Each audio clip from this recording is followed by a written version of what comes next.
You ask Tiger to calculate. This deals with linear inequalities with one unknown. The final result is m equal or smaller than -3. Let's solve it step by step. Isolate the m. Divide both sides by 4.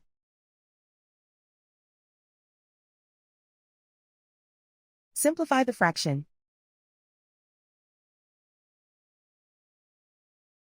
Find the greatest common factor of the numerator and denominator.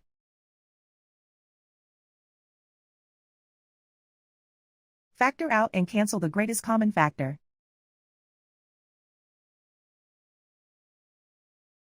Plot the solution on a coordinate grid. And so the final result is m equal or smaller than -3.